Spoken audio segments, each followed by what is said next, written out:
Hello అండి. అందరికీ నమస్తే. ఈరోజు వీడియోలో మనం వినబోయే కథ ఏంటో తెలుసుకునే ముందు, మీ అందరికి కూడా నాదో చిన్న రిక్వెస్ట్. కొత్తగా మన ఛానల్ చూసిన వాళ్ళు తప్పకుండా ఒక లైక్ చేసి, మీ ఫ్రెండ్స్‌కి, ఫ్యామిలీ మెంబర్స్‌కి షేర్ చేయండి. అలాగే ఇలాంటి మరెన్నో మంచి మంచి కథలు వినాలనుకుంటే ఛానల్‌ని వెంటనే సబ్స్క్రైబ్ చేసుకొని, పక్కన ఉన్న బెల్ ఐకాన్‌ని క్లిక్ చేయండి. మరి ఇప్పుడు లేట్ చేయకుండా కథలోకెళ్ళిపోదాం. ఆఫీస్ నుండి వస్తున్న ప్రసాద్ తన భార్య అమృతని అమృత, అమృత అని పిలిచాడు. తన కొడుకు అభి కోసం వంటింట్లో పాలు వేడి చేసిన అమృత భర్త పిలుపు విని వస్తున్నానండి అంటూ వేడి చేసిన పాలని కాస్త గోరువెచ్చగా చేసి బాటిల్లో పోసుకొని హాల్లోకి వచ్చి, ఏంటండి ఇందాకేదో పిలిచారు అడిగింది అమృత. ఆఫీస్ నుండి మన అభిగారిని తీసుకోవడానికి డే కేర్ సెంటర్కి వెళ్తే నువ్వు వచ్చి తీసుకెళ్ళావని చెప్పారు. ఈ మధ్య ఆఫీస్ నుండి వచ్చేటప్పుడు వారిని నేనే తీసుకొస్తున్నాను కదా, ఈరోజు నువ్వు తీసుకొచ్చావని తెలిసి ఆఫీస్ నుండి ముందే వచ్చావా ఏంటి అని అడుగుదామని పిలిచాను అమృత. ఈరోజు ఆఫీస్లో లీవ్ ఏమైనా తీసుకున్నావా, ఎందుకు అంత త్వరగా వచ్చావు అడిగాడు ప్రసాద్. అందుకు అమృత, ఆఫీస్లో పని లేకపోవడం ఏంటి ప్రసాద్, చాలా పని పెండింగ్లో ఉంది. మన అభిగడికి రాత్రి జ్వరం వచ్చింది. ఉదయం ఆఫీస్కి వెళ్ళేటప్పుడు మందులు వేసి డే కేర్ సెంటర్లో విడిచి వెళ్ళినా నా ప్రాణం అంతా వాడి మీదనే. ఎలా ఉన్నాడో ఏంటో, అక్కడ వీడిని సరిగా చూసుకుంటున్నారో లేదో అని. ఎంత డే కేర్ సెంటర్లో అయినా మనలాగా వాళ్ళు ఎందుకు చూసుకుంటారు. వీడి కోసమే ఆఫీస్కి లీవ్ పెట్టి త్వరగా వచ్చేసాను. ఈ మధ్య వీడి కోసం వారానికి ఒక 2 రోజులు ఎవరో ఒకరం ఆఫీస్కి లీవ్ పెట్టి చూసుకోవాల్సి వస్తుంది. మనం మన పిల్లలిద్దరిని సరిగా పట్టించుకోవడం లేదనిపిస్తుంది ప్రసాద్. అందుకే నేను ఈరోజు ఓ నిర్ణయం తీసుకున్నాను అంది అమృత. ఏంటి ఆ నిర్ణయం అడిగాడు ప్రసాద్. అందుకు అమృత, నేను ఉద్యోగం మానేయాలనుకుంటున్నాను.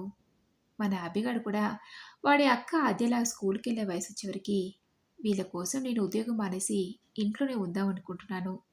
ఏం చేయను, అటు ఆఫీస్ పనులు, ఇటు ఇంటి పనులు, పిల్లల్ని చూసుకోవడం నా వల్ల కావట్లేదు. వీటన్నింటిలో మీరు నాకు సహాయం చేస్తున్నా ఇబ్బందిగానే ఉంటుంది. అందుకే ఈ నిర్ణయం తీసుకున్నాను. ఏమంటావు ప్రసాద్ అడిగింది అమృత. అదేంటి అమృత, నువ్వు ఉద్యోగం మారటం ఏంటి, మన అభిగాని స్కూల్లో జాయిన్ చేసేవరకంటే ఎంత లేదన్నా ఇంకో 2 సంవత్సరాలు. అంత గ్యాప్ వచ్చాక మళ్ళీ ఉద్యోగం చేయాలనే ఇంట్రెస్ట్ నీకు మళ్ళీ వస్తుందా? అది కాక ఈ రోజుల్లో ఉద్యోగాలు పోతే దొరకటం కూడా చాలా కష్టం అని చెప్పాడు. భర్త మాటలకు అమృత, మరేం చేయమంటావు, ఆఫీస్కి వెళ్తూ పిల్లల్ని ఇంటిని చూసుకోవాలంటే ఇబ్బందిగా ఉంటుంది. ఇన్ని టెన్షన్ల మధ్య ఆఫీస్లో కూడా పని సరిగా చేయలేకపోతున్నాను అంది అమృత. అమృత మాటలకు ప్రసాద్, వారం క్రితమే ఈ సమస్యలన్నిటికీ ఓ పరిష్కారం ఆలోచించాను. నీకు చెప్తే ఏమంటావు అని చెప్పలేదు అన్నాడు ప్రసాద్. ఏంటది అడిగింది అమృత. మా నాన్న రిటైర్ అయ్యారు.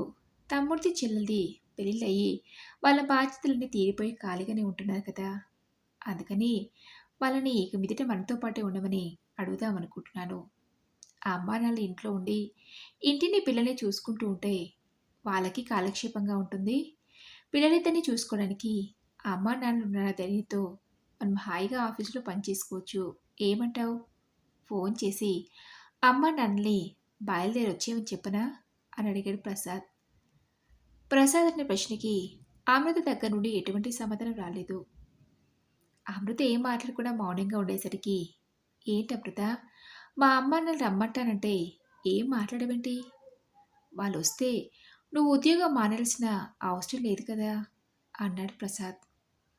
ఏం అవసరం లేదులేండి, మీకు నేను ఉద్యోగం మానేయటం ఇష్టం లేకపోతే ఇలాగే కష్టపడుతూ అయినా పర్వాలేదు ఉద్యోగానికి వెళ్తాను, కానీ వాళ్ళని ఇక్కడికి రమ్మాల్సిన అవసరం లేదు అంది అమృత. అందుకు ప్రసాద్, ఏ మా అమ్మాళ్ళిద్దరూ మనతో పాటు ఉంటే నువ్వు భరించలేవా, అయినా అప్పటి పరిస్థితి వేరు, ఇప్పటి పరిస్థితులు వేరు. ఇప్పుడు అమ్మానాన్నలు ఇద్దరే కదా మనతో పాటు ఉంటుంది. ఇంకా మన పెళ్ళైన కొత్తలో ఉన్న పరిస్థితులు ఉన్నాయనుకుంటున్నావా అమృత అడిగాడు ప్రసాద్. ఎప్పుడో 6-7 సంవత్సరాల క్రితం జరిగిన వాటి గురించి మళ్ళీ ఎందుకు గుర్తు చేస్తారు, చెప్పాను కదా నేనే ఎలాగోలా మేనేజ్ చేసుకుంటూ ఉద్యోగానికి వెళ్తానని. ఇక ఈ విషయం ఇక్కడితో ఆపేయండి అని అమృత కిచెన్లోకి వెళ్ళిపోయింది. అమృత అక్కడి నుంచి వెళ్ళిపోవడంతో ప్రసాద్ బెడ్రూమ్లోకి వెళ్ళి బట్టలు మార్చుకొని ఫ్రెష్ అప్ అయ్యి అసహనంగా బెడ్పై వాలిపోయాడు. పిల్లలు ఇద్దరితో కష్టపడుతూ ఉద్యోగం చేయకపోతే పిల్లల్ని చూసుకోవడానికి మా అమ్మ సహాయం తీసుకోవచ్చు కదా. అయినా అమృతకి అమ్మ మీద ఎందుకంత కోపం? అమృతకి ఉద్యోగం చేస్తున్ననే అహంకారమా? అందుకే అమృత అమ్మని ఆ రోజు అర్థం చేసుకోలేకపోయింది అంటూ ప్రసాద్ గతంలోకి వెళ్ళాడు. ప్రసాద్ తండ్రి జగదీశ్వరరావు, తల్లి వసుంధర. వాళ్ళకి ముగ్గురు సంతానం, ఇద్దరు అబ్బాయిలు, ఒక అమ్మాయి. జగదీశ్వరరావు గవర్నమెంట్ స్కూల్లో హెడ్ మాస్టర్. తనకున్నంతలో ముగ్గురు పిల్లల్ని బాగా చదివించి సెటిల్ చేయాలనుకునేవాడు. పెద్ద కొడుకు ప్రసాద్ ఇంజనీరింగ్ పూర్తయి ఉద్యోగంలో చేరాడు. రెండో కొడుకు ఆదిత్య ఇంజనీరింగ్ 2వ సంవత్సరం చదువుతున్నాడు. కూతురు శైలుది ఇంటర్ అయిపోయి డిగ్రీ మొదటి సంవత్సరంలోకి అడుగుపెట్టింది. పెద్ద కొడుకు ప్రసాద్ ఉద్యోగంలో స్థిరపడ్డ కారణంగా జగదీశ్వరరావు వసుంధర దంపతులు తమ కొడుకుకు పెళ్లి చేయాలని నిర్ణయించుకుని సంబంధాలు చూడటం మొదలుపెట్టారు.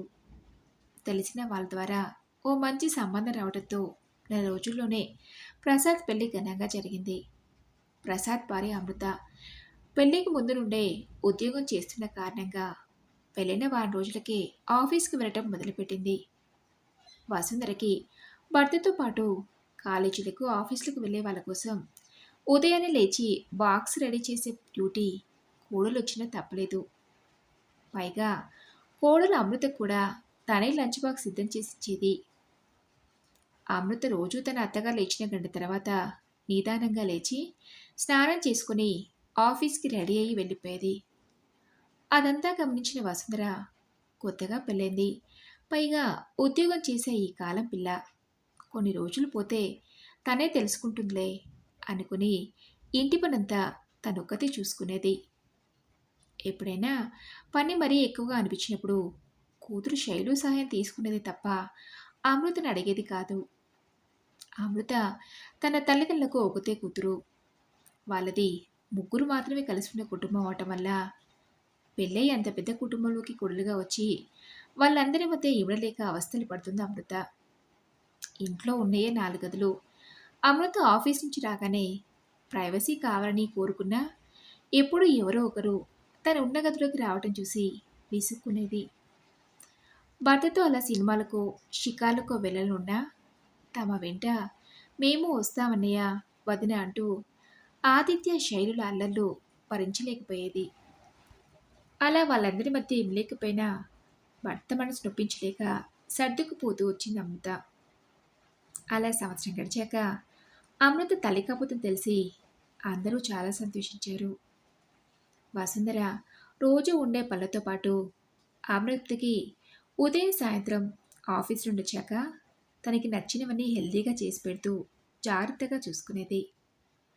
నెల నిండేదాకా అత్తగారింట్లోనే ఉన్నా డెలివరీకి పుట్టింటికి వెళ్ళి పాప పుట్టి పాపకి 3 నెలల వయసు వచ్చేవరకు తిరిగి అమృత అత్తారింటికి వచ్చింది. అంతకుమించి ఆఫీస్లో సెలవు దొరికిన కారణంగా పాపను తన అత్తగారిని చూసుకోమని చెప్పి ఆఫీస్కి వెళ్ళిపోయేది అమృత. మనవరం రావడంతో వసుంధరకు పని ఒత్తిడి ఎక్కువైంది. ఓవైపు ఆఫీస్కి కాలేజ్కి వెళ్ళే వాళ్ళ కోసం టీలు టిఫిన్లు లంచ్ బాక్సులు సిద్ధం చేసి చంటిపిల్లని చూసుకోవాలంటే వసుంధరకి ఇబ్బందిగా ఉండటంతో ఓ రోజు వసుంధర తన కోడలు అమృతతో, అమ్మ అమృత, ఇంటి పనంతా నేను ఒక్కదాన్నే చేయలేకపోతున్నాను. నువ్వు రోజు ఉదయం 1 గంట ముందు నిద్ర లేచి నాకు పనిలో సాయం చేస్తే నాకు కాస్త పని ఒత్తిడి తగ్గుతుందమ్మా అని చెప్పింది. నేను ఆఫీస్కి వెళ్ళేదని తెలిసి కూడా అత్తగారు నన్ను ఇంటి పనులు సహాయంగా ఉండమంటుందని భర్తతో నేను రాకముందు మీ అమ్మొక్కతే కదా ఇంటి పనంతా చేసుకునేది. ఇప్పుడు నేను నా కూతురు ఎక్కువయ్యామని మీ అమ్మ ఇలా మాట్లాడుతుందని అమృత భర్తతో చెప్పి బాధపడింది. తల్లి గురించి తెలిసిన ప్రసాద్ అమృతకి నచ్చ చెప్పే ప్రయత్నం చేసినా అమృత అర్థం చేసుకోలేదు సరికదా. మీ తమ్ముడికి చెల్లెలికి మీ ఇంట్లో వాళ్ళందరికీ నేను ఎందుకు పనిచేయాలి? అయినా నాకు ఇలాంటి పనులన్నీ అలవాట్లేవు. అదొకటే కాదు, వీళ్ళందరి మధ్య నేను అడ్జస్ట్ కాలేకపోతున్నాను. మనం వేరే కాపురం పెడదామని భర్తని ఒత్తిడి చేసింది అమృత. 'నువ్వు రాకముందు మీ అమ్మ ఇలా మాట్లాడుతుందని' భర్తతో నేను రాకముందు మీ అమ్మొక్కతే కదా ఇంటి పనంతా చేసుకునేది. ఇప్పుడు నేను నా కూతురు ఎక్కువయ్యామని మీ అమ్మ ఇలా మాట్లాడుతుందని అమృత భర్తతో నేను రాకముందు మీ అమ్మొక్కతే కదా ఇంటి పనంతా చేసుకునేది. అందుకు ప్రసాద్ ఒప్పుకోలేదు. కొన్ని రోజులు పోతే తనే అర్థం చేసుకుంటుందిలే అనుకున్నాడు. అలా కొంతకాలం గడిచినా అమృత ప్రవర్తనలో ఎలాంటి మార్పు రాలేసరి కదా తన అత్తగారికి ఇంటి పనిలో ఎలాంటి సహాయం చేయటం లేదు. ఓ రోజు ప్రసాద్ అమృతతో, చూడమృత, ఉద్యోగం చేసినంత మాత్రాన అమ్మకి ఇంటి పనులు సహాయం చేయడం అనటం ఏంటి? అమ్మ ఒకతే ఎన్ని పనులను చేసుకుంటుంది అడిగాడు. అందుకు అమృత, ఇంట్లో మనం మాత్రమే ఉంటే ఇంటి పనంతా నేను ఒక్కదాన్నే చేసుకునేదాన్ని. ఇంట్లో ఇంతమంది ఉన్నారు, వాళ్ళందరికీ నేనెందుకు పనిచేయాలి? ఇప్పటికే నేను నా మాట విని మనం వేరే కాపురం పెడదాం అంది అమృత. అమృతకి ఎంత చెప్పినా అర్థం చేసుకోకపోవటంతో సరే అని తల్లిదండ్రులను ఒప్పించి ప్రసాద్ అమృత వేరే కాపురం పెట్టారు. పాపని డే కేర్ సెంటర్లో వేసి ప్రసాద్ అమృతలు ఆఫీసులకు వెళ్ళేవాళ్ళు. పండగలకు ఏదైనా శుభకార్యాలకు అత్తగారింటికి వెళ్ళినా అమృత ఆంటీ ముట్టినట్టుగానే ఉండేది. అలా కొంతకాలం గడిచాక ప్రసాద్ తమ్ముడు ఆదిత్యది, చెల్లెలు శైలుది చదువులు పూర్తయి ఉద్యోగాలు రావడంతో మంచి సంబంధాలు చూసి ఇద్దరికి పెళ్లి జరిపించారు. ఆదిత్యకి బెంగళూరులో ఉద్యోగం వచ్చిన కారణంగా అక్కడే స్థిరపడిపోయాడు. అమృతకి పాప పుట్టిన 6 సంవత్సరాలకి రెండో కానుపులో బాబు పుట్టాడు. కూతురు ఆదికి 6 ఏళ్ళు రావడంతో స్కూలుకి వెళ్తుంది. బాబుకి 4 నెలల వయసు అవడంతో అటు ఆఫీస్ పని, ఓవైపు ఇంటి పనులను పిల్లల్ని చూసుకోలేక అమృత ప్రసాద్లు అవస్థలు పడుతున్నారు. డాడీ అంటూ తన కూతురు ఆద్య పిలిచిన పిలుపుకి ప్రసాద్ ఉలికిపడి గత నుండి తేరుకున్నాడు. కూతురు ఆద్య రావడంతో ప్రసాద్ లేచి కూర్చుని ఆద్యని తన ఒళ్ళో కూర్చోబెట్టుకుని, ఆద్య, ఈరోజు స్కూల్లో మీ టీచర్ ఏం చెప్పింది అని అడుగుతుండే లోపే, ప్రసాద్, ఒక నిమిషం విని చూసుకోండి, నేను వంట పూర్తి చేస్తానంటూ బాబుని ప్రసాద్ చేతికిచ్చి అమృత కిచెన్లోకి వెళ్ళిపోయింది. ఇద్దరు చిన్నపిల్లలుండి భార్యాభర్తలు ఇద్దరు ఉద్యోగంకి వెళ్తూ ఇంటి పనులను కూడా వాళ్ళే చూసుకోవాలంటే చాలా కష్టం.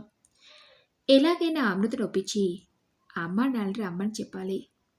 అప్పుడే కాస్త రిలాక్స్డ్గా ఉంటుందని ఆ రోజు రాత్రి డిన్నర్ అయ్యాక పడుకోబోయే ముందు, చూడమృత, పిల్లల్ని అక్కడ ఇక్కడ వదిలేసి వాళ్ళు ఎలా ఉన్నారో అని ఆలోచిస్తూ ఆఫీస్లో సరిగా పనిచేయలేక టెన్షన్ పట్టకంటే పిల్లల్ని చూసుకోవడానికి అమ్మా నాన్న రమ్మంటే తప్పేమని చెప్పు. పైగా పిల్లలు పెద్దవాళ్ళ సంరక్షణలో పెరగటం చాలా మంచిది. కొన్ని రోజుల కోసమే కదా, ఆ తర్వాత నీకు నచ్చకపోతే ఏదో ఒకటి చెప్పి అమ్మ వాళ్ళని ఇక్కడి నుంచి పంపించేస్తాను అడిగాడు ప్రసాద్. పరిస్థితుల గురించి అమృతకు అర్థమయ్యేలా ప్రసాద్ నిదానంగా చెప్పడంతో సరే అన్నట్టుగా తలాడించింది అమృత.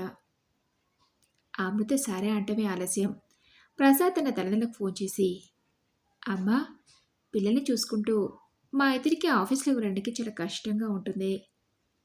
అందుకని మీరు మాతో పాటు ఉంటే మాకు కాస్త సహాయంగా ఉంటుందని పిలవడంతో సరే అని ఆ తర్వాత 2 రోజులకే జగదీశ్వరరావు వసుంధరలు కొడుకింటికి వచ్చారు. కొడుకింటికి వచ్చిన రోజే వసుంధర, అమ్మ అమృత, వారం రోజులు పూర్తిగా విశ్రాంతి తీసుకోమ్మా, పిల్లల్ని ఇంటి పనిని నేను చూసుకుంటాలే అని చెప్పింది. పెళ్ళైన కొత్తలో చేసినట్టు కాకుండా, అయ్యో అత్తయ్య, అన్ని పనులు మీరు ఒక్కరే ఎలా? పిల్లల్ని మీరు చూసుకోండి, వంట పని నేను చేస్తానులే అంది అమృత. అలా ఆ రోజు నుండి ఇంటి పనులు, వంట పనులు, పిల్లల్ని చూసుకోవడంలో ఉదయం సాయంత్రం తన అత్తగారికి సహాయంగా ఉంటుంది అమృత.